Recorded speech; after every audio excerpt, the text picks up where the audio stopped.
कि न्यायपालिका क्या कर रही है, और मैं समझता हूं कि उनको जल्द अपनी गलती का एहसास होगा। बाकी नौजवानों को चाहिए कि वो इस लड़ाई की कमान अपने हाथ में संभाले।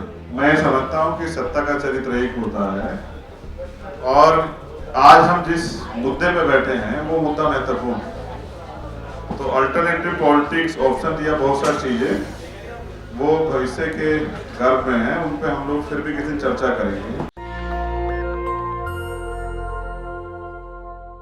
जो भी आपके जैसे लोग काम कर रहे हैं उनको सबसे बड़ा झटका सुप्रीम कोर्ट के हाई कोर्ट की तरफ से लग रहा है। जो जज होते हैं, जुडिशरी होती है, वहां से झटके लगते हैं। जिस तरह का आंदोलन आप कर रही हैं, क्या ऐसा एक बड़ा आंदोलन जुडिशियल रिफॉर्म के लिए नहीं होना चाहिए? और अगर होना चाहिए तो क्या आप लोग कलेक्टिवली कुछ ऐसा प्लान कर रहे हैं? क्या कुछ ऐसी आप स्ट्रेटेजी बना रहे हैं कि जुडिशियल रिफॉर्म का टाइम आ गया है, उस पर भी काम करना चाहिए? Thank you. बाकी भी क्वेश्चंस ले लें, अगर है तो थोड़ा प्रशांत जी जवाब दे दें। हाँ बोले मिक्सअप हो जाएगा। प्रशांत जी एक बार जवाब दे प्रशांत जी। देखिए, जुडिशल रिफॉर्म्स की तो बहुत सख्त ज़रूरत है। सवाल ये है कि ना तो सरकार उसमें इंटरेस्टेड है, ना जुडिशरी उसमें इंटरेस्टेड है। उसके लिए तो जब तक कोई पब्लिक का बड़ा आंदोलन नहीं होता तब तक वो जुडिशल रिफॉर्म्स कोई करेगा नहीं। बहुत सारे रिफॉर्म्स की ज़रूरत है। तो अब बड़ा आंदोलन करने के लिए एक्चुअली जुडिशरी से जो लोग पीड़ित हैं या जुडिशरी से जो लोग न्याय चाहते हैं, उन लोगों का आंदोलन होना होगा। वो एक ऐसा डिस्पर्स ग्रुप है कि उनको संगठित करना, ऑर्गेनाइज करना आसान नहीं होता। हम लोगों की एक छोटी सी संस्था है, campaign for judicial accountability and reform. हम लोग छोटे स्तर पर जो कुछ कर सकते हैं करते रहते हैं, छोटे, लेकिन कोई बड़ा आंदोलन अभी तक हम लोग नहीं खड़ा कर पाए। उसकी ज़रूरत है और वो बहुत मुश्किल काम है। जी हाँ। हिमांशु सर से मेरा ये सवाल है। सर, सुप्रीम कोर्ट से ऊपर तो कोई है नहीं, तो अभी आपने जो आरोप लगाया है सुप्रीम कोर्ट पर कि धोखा दे रही है आपको, तो फिर इसके ऊपर आपका अगला स्टेप क्या होने वाला है? हम लोग रिव्यू पिटीशन फाइल कर रहे हैं और हमें उम्मीद है कि सुप्रीम कोर्ट रिव्यू पिटीशन में अपने से हुई ये गलती को सुधारेंगे और आदिवासियों को जो के साथ जो अन्याय हुआ है उसको न्याय में बदलेंगे। संयुक्त किसान मोर्चा ने आपका समर्थन किया है, क्या उनसे कोई मदद की बातचीत हो रही है इसके हमसे संयुक्त किसान मोर्चा से, क्योंकि आदिवासियों ने किसान आंदोलन में संयुक्त किसान मोर्चे का बहुत बहुत धन्यवाद कि उन्होंने इसका समर्थन किया है। और असल में ये मुद्दा हिमांशु कुमार का नहीं है, ये मुद्दा न्याय और अन्याय का है, एक पूरे आदिवासी समुदाय का है। इसलिए संयुक्त किसान मोर्चे के इस समर्थन का बहुत महत्व है और हम उसका धन्यवाद करते हैं। जिस तरह का आप पर फैसला दिया गया है, क्या अभी उम्मीद रखते हैं कुछ?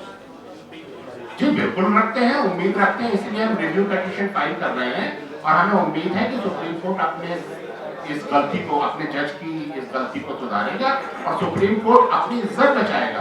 क्योंकि इस फैसले से सुप्रीम कोर्ट की इज्जत खराब हुई है कि 16 लोग मारे गए और आपने उनको न्याय नहीं दिया। ये सुप्रीम कोर्ट की इज्जत का सवाल है। हम तो सुप्रीम कोर्ट की इज्जत बचाने की कोशिश कर रहे हैं। मेरा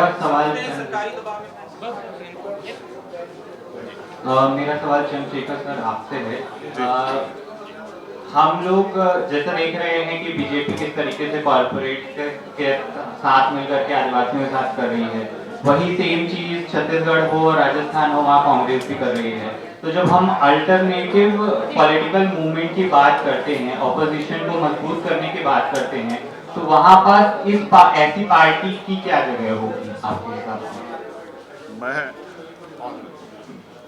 मैं समझता हूं कि सत्ता का चरित्र एक होता है, और आज हम जिस मुद्दे पे बैठे हैं वो मुद्दा महत्वपूर्ण है।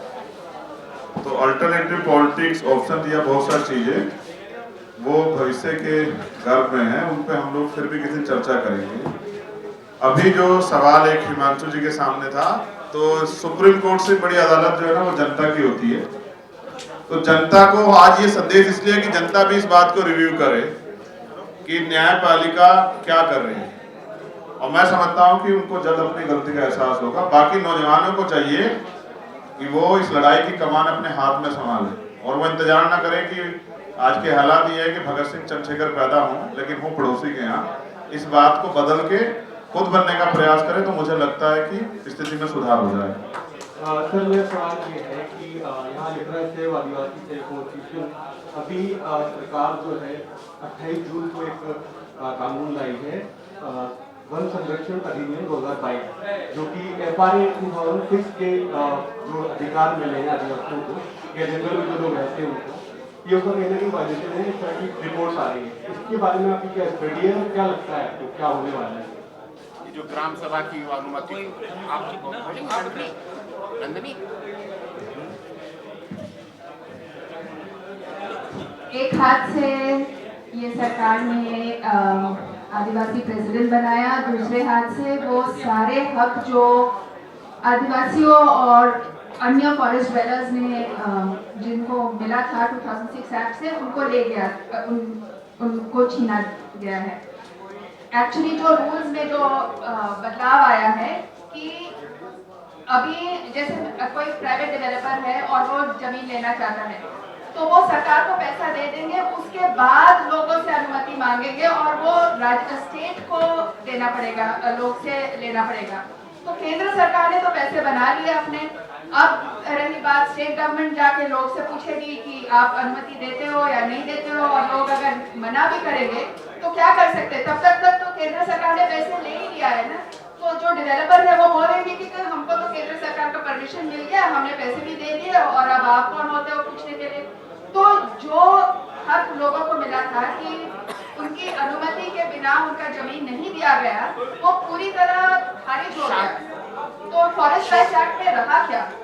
थोड़ा शांत हो जाइए, प्लीज शांत हो जाइएगा, पीछे में थोड़ा शांत हो जाइए।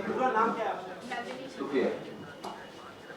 मैं हिमांशु जी से ये बात पूछना चाहूंगा कि जिस प्रकार आपने अट्रोसिटीज के बारे में बात करी है, जिस प्रकार अट्रोसिटीज के बारे में बात करी है गोमपाट में, जिस प्रकार आपने विश्लेषण किया है कि वहां पर अट्रोसिटीज हो रही हैं, तो क्या वहां की जनता ने इस बात को निर्णय नहीं किया कि वहां की सरकार बदले? क्योंकि जब तक आप सत्ता में नहीं आएंगे तब तक आपका कोई भला नहीं होगा। आपको इस बारे में क्या कहना? सरकार तो बदली है, चरित्र नहीं बदला। हाँ, वहाँ 15 ये जो घटना हुई थी ये भाजपा शासन में हुई थी 2009 में, और उसके बाद सरकार बदल गई। 17 में तो सरकार बदल गई है, लेकिन उसके बावजूद हालत नहीं बदली है।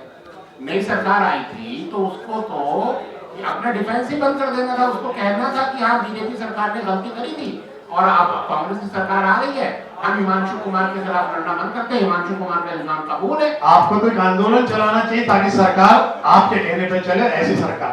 आंदोलन तो वहाँ चल रहा है, ये मेरा एक सुझाव है और आपको जागरूक करने के लिए। नेशनल दस्तक की आपसे गुजारिश है कि अगर इसको बचाना चाहते हैं तो नेशनल दस्तक को सब्सक्राइब करने के लिए रेड कलर के सब्सक्राइब बटन को दबाएं, फिर बेल आइकन की घंटी दबाएं। नेशनल दस्तक को बचाने के लिए बहुत जरूरी है कि हर खबर को शेयर करें, लाइक करें, कमेंट जरूर करें।